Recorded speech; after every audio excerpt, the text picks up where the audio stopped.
เย็บนี่ว้าทุกคนมึงเนี่ยนี่ป่าที่เห็นลอยเลยกักแหลกที่ปล่อยน้ำออก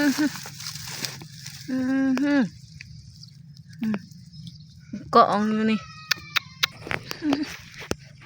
ลึกกันมาสิลึกตัวแม่นี่ทุกคนแกงกระปูนาไปขุดมาแล้วก็มาแกงจานครับสวัสดีFC ไทยลาวทุกคนทุกท่านเนาะสาวไทยยินดีต้อนรับเข้าสู่ช่องแม่เลี้ยงเดียวแนลเด้อ FC เด้อเนาะวันนี้ก็พา FC มาเกี่ยวข้าวเนาะแล้วก็หากินมะขามยามเที่ยงยามพักผ่อนย่อนกายเนาะทางตัดทางเกี่ยวแม่มะขามพี่น้องลมหนาวแล้วพี่น้องเอ้ยลมหนาววอนๆเลยเด้อหน้ากับจนแตกหน้ากับเกี่ยวข้าว2-3 ถุง2-3 อาทิตย์เลยหากันแล้วนะถุง1นี่มาถุงที่2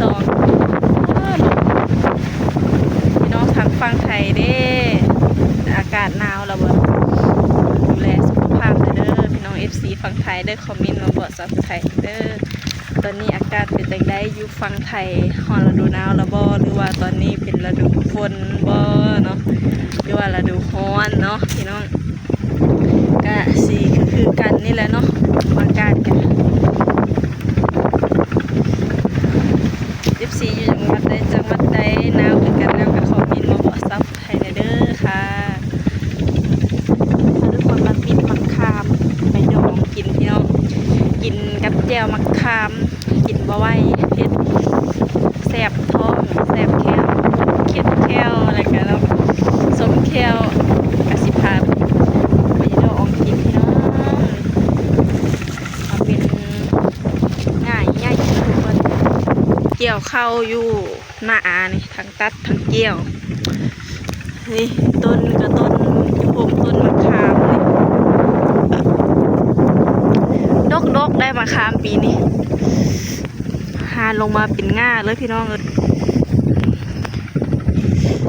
เบิ้งมะขาม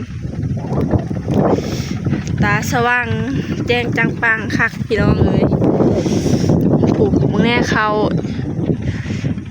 นะทุ่งที่2นี่เนาะทุ่งที่2มาเกี่ยวมาตัดบอลล้มกับเกี่ยวมือพี่น้องเอ้ยมาคนเดียวเส้นเก้าเส้นเคยบอลล้มกับ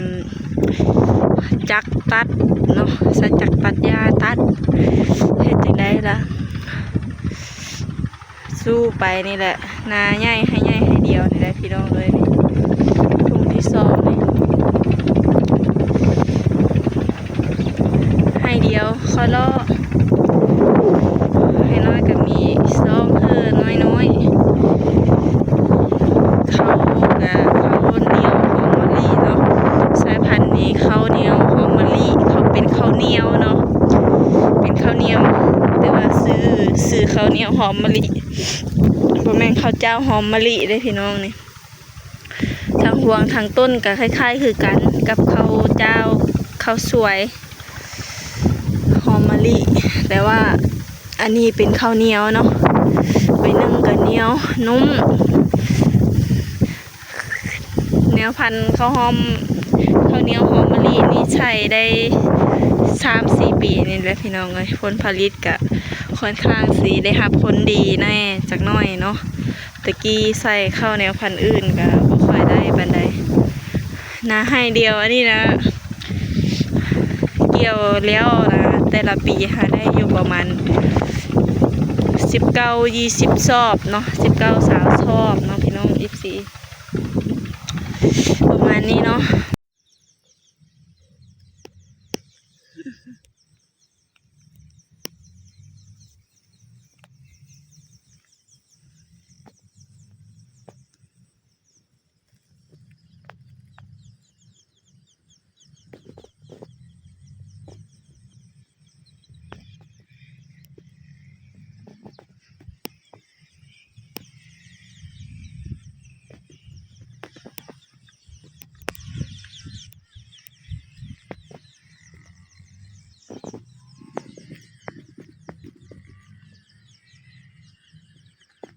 ซิว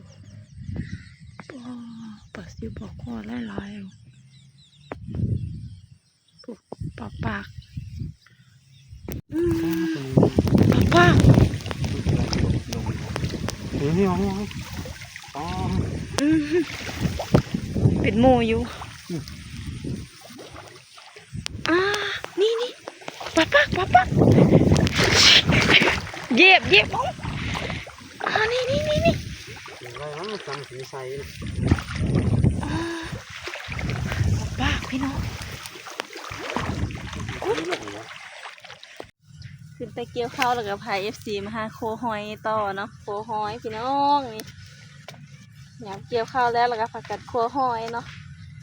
คิดฮอดบรรยากาศตอนเข้าห้องเรียนตอนยังน้อยเลิกห้องเรียนมาแล้วก็ผักกัดหิวคู่แล่นมาโคหอยนี่อยู่แถมบ้านพี่น้องอยู่แถมบ้านอยู่ตีนบ้านเนาะบ้านชาวผู้ไทยเอิญกันดิบ่อนี่หาอยู่หากินเกี่ยวข้าวมาแล้วก็ที่ได้ของกินเนาะตอนนี้ชาวผู้ไทยพอแล้วทุกคนหอยหนุ่ยใหญ่ๆได้หอยคมมันนะหอยคมหอยจูบนะแล้วก็มีหอยเซรี่น้ำทุกคนตอนนี้ชาวผู้ไทยก็ขุดจอกแจ๊กมาก็เห็นเนาะขาตังกองกับมีมิ่งขาตังกองกับเพเบิร์ดนี่ทุกคนนี่หอยจูบหนุ่ยใหญ่ๆเลยทุกคนผีลุยแล้วอย่างนี้หอยตาย15F10พอได้มือออมแหละนี่อุ้ยซับโคมือเดียวนี่ลุ้นกันจะได้อยู่วะนี่บริเน่าเด้อซื้อใส่คล้องได้ทุกคนเลยนี่คล้องน้อยๆคะแนนเต็มเนาะนี่ในทางหอยเซอรี่เขากับนำได้นี่พอดีแซ่บทุกคนหน่วยซ้ำนี้นะเนาะไม่ใหญ่ไรแต่ว่าแซ่บมุนแล้ว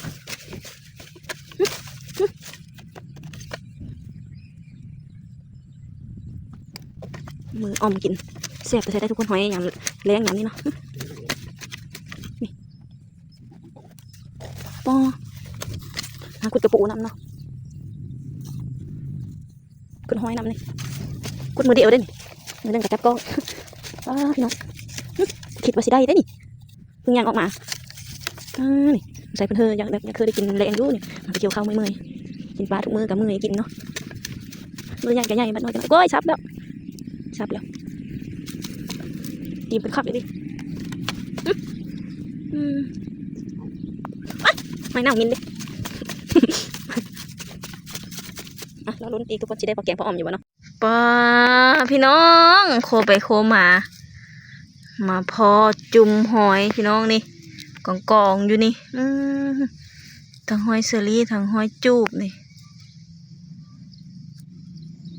พอดีกินนี่ทุกคนนี่บ่อนี่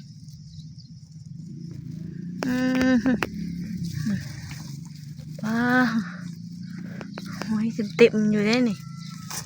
จะหอยได้นี่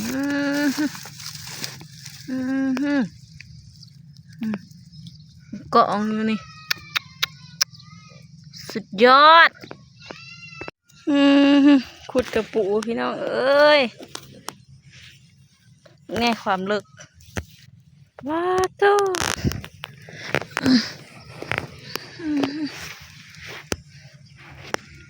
ลึกกับมหาชิลึกตัวแม่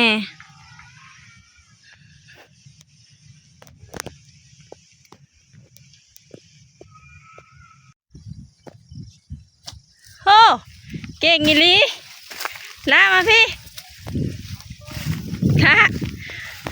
มาเฟอฮะจิร้อยมาเฟอร้อยมาเฟอมาโคหอยบ่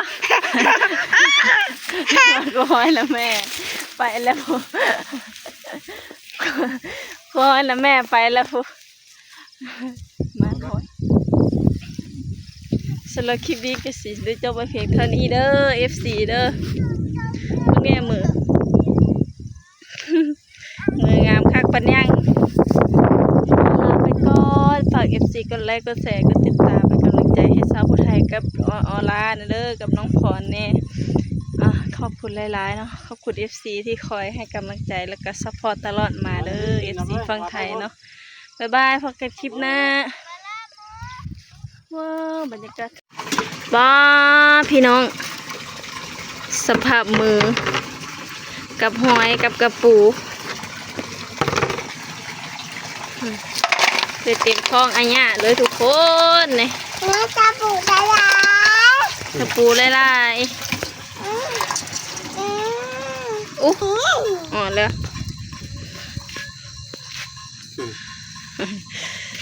นี่สิแจงจะปลูกกินจ้าทุกค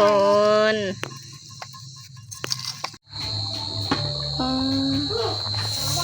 หอมแกงกระปูใส่หอยใส่ผักอีเลิศผักนั่งเลิศ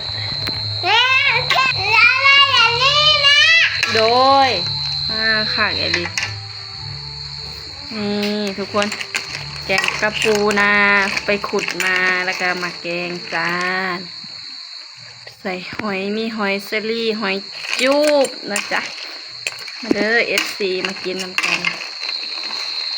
เนาะนี่ไปหามาแล้วก็มาแกงสดๆนะพี่น้องบ้านเฮากะ